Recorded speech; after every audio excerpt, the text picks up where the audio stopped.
درود، اینجا پرتغال کوکیه، من امینم و امروز راجع به انیمیشن کوتاه زیر سایه سرو برنده اسکار بهترین انیمیشن کوتاه سال 2025 و ساخته خانم شیرین سوهانی و آقای حسین ملایمی می‌خوایم صحبت بکنیم. من این فیلم رو بعد از اینکه اسکار گرفت دیدم، یعنی بعد از برنده شدنش فیلم رو دیدم و این رو هم باید بگم که اساساً من خیلی اطلاعات زیادی در مورد بخش فنی انیمیشن ندارم، به خصوص انیمیشن های مستقل این مدلی، ولی به هر حال فیلمیه که اسکار سوم رو برای ایران آورده و در این حال خب فیلمیه که حس و حال جالبی داره و به خاطر همین دوست داشتم که راجعش صحبت بکنم. با این حال این ویدیو خیلی طولانی نیست، هم به خاطر اینکه فیلم خیلی طولانی نیست، فیلم کوتاهیه، هم به خاطر اینکه اطلاعات من اونقدر زیاد نیست راجعش. یه خلاصه داستانی میخوام بگم راجع به این فیلم کوتاه. اگر هیچی نمیخواید از داستان بدونید و این مدلی دوست دارید برید فیلم رو ببینید، پیشنهاد میکنم برید به این دقیقه از ویدیو و از اینجا به بعد ویدیو رو ببینید. اما اگر دوست دارید وایسید و خلاصه‌شو ببینید، من هم خیلی از فیلم لو نمیدم، صرفا شرایط کلی که توی فیلم حاکمه رو میگم.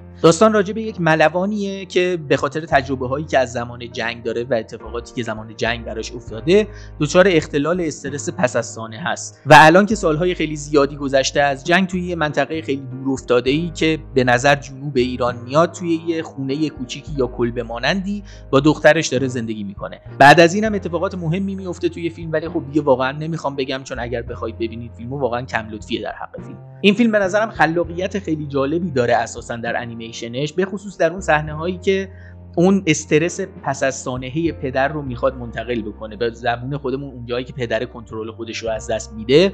به نظرم از امکاناتی که انیمیشن در اختیار میذاره خیلی خوب استفاده کرده، یعنی از اون المان هایی که توی انیمیشن امکانش وجود داره ولی خب ما به ازای خارجی توی دنیای واقعی لایو اکشن ما نداره و یه مقداری انتزاعی تره، خیلی خوب تونسته استفاده کنه برای انتقال اون حس هایی که خب ساده گفتنش یه مقداری لوس میکنه، ولی خب به نظرم مدل پیاده شدنش توی این فیلم خیلی جالبه. در این حال اون صحنه هایی که لزوما اتفاق خاصی هم توش نمیفته، حتی یه خورده مثلا مربوط به روزمره این شخصیت هاست، به نظرم فضای خیلی یک دستی داره طی کل فیلم، هم به لحاظ فضاسازی و اتمسفر و اینا با استفاده از اون المان‌های ایرانی که توی کل فیلم پخشه، هم خود شخصیت‌ها و حرکت‌های شخصیت‌ها، انیمیت شدن این شخصیت‌ها به نظرم طی کل فیلم یک دسته. خیلی ممکنه اگه ما بیننده ثابت انیمیشن‌های مستقل این مدلی نباشیم مثل خود بنده، در مقایسه با انیمیشن‌های خیلی بزرگتر و پرخرج‌تر و مینستریم‌تر،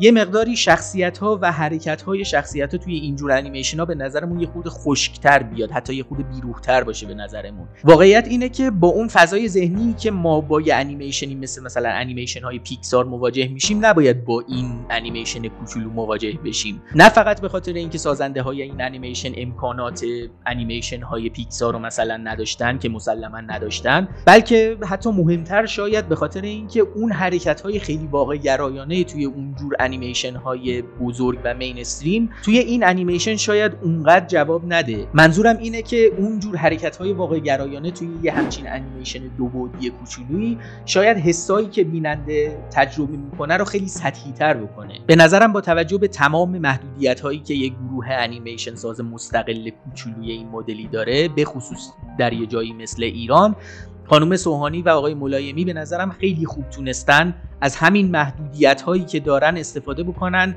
برای ایجاد یک فضای خیلی یک دست، هم به لحاظ بصری و تصویری، هم به لحاظ داستانی و هم به لحاظ حسی که مداوما داره منتقل میشه به بینندگان. و به نظرم در مقایسه با اون فیلم‌های بزرگ در اشل‌های بزرگتر و حرکت‌های خیلی واقع گرایانه تر، این فیلم اتفاقا خیلی هوشمندانه این مدل انیمیت کردن‌های یه خورده خشک‌تر رو انتخاب کرده. همین حرکت‌های مینیمال و خشک به نظرم باعث میشه که حس خیلی قطره چکونی طور به مخاطب منتقل بشه و این به نظرم برای این داستان و برای این فیلم خیلی انتخاب مناسبیه. نهایتاً به خانم سوهانی و آقای ملایمی و تمام تیمشون خیلی تبریک میگیم برنده شدنشون رو و خیلی تشکر میکنیم ازشون برای آوردن اسکار سوم به ایران، به خصوص به خاطر اینکه بدون هیچ گونه حاشیه‌ای، بدون سر و صدا کردن و اینا رفتن اسکار رو گرفتن همه شادی کردن و همین. ای کاش فقط آقای ملایمی موقع دریافت جایزه اسکار اجازه صحبت کردن رو به خانم سوهانی میداد. سلام، امین هستم در تدوین.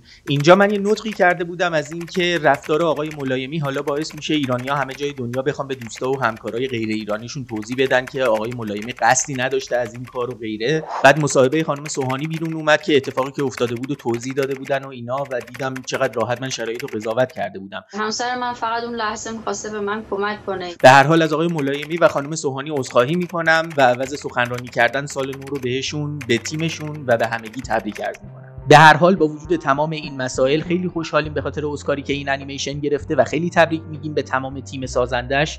نمره ای هم که من به این انیمیشن کوتاه خیلی زیبا میدم 8 از 10. ممنونم که تا اینجای ویدیو رو نگاه کردید. ممنونم که اگر از ویدیو خوشتون اومده لایکش میکنید، کامنت میذارید زیرش و کانال ما رو سابسکرایب میکنید. اگر کسی رو میشناسید که حدس میزنید از این ویدیو یا هر ویدیوی دیگری از کانال ما خوشش میاد، لطف میکنید و لینک اون ویدیو رو برای اون دوستتون میفرستید. این قسمت پرتقال کوکی راجع به زیر سایه سرو ساخته شیرین سوهانی و حسین ملایمی بود. دم شما گرم. ارادت.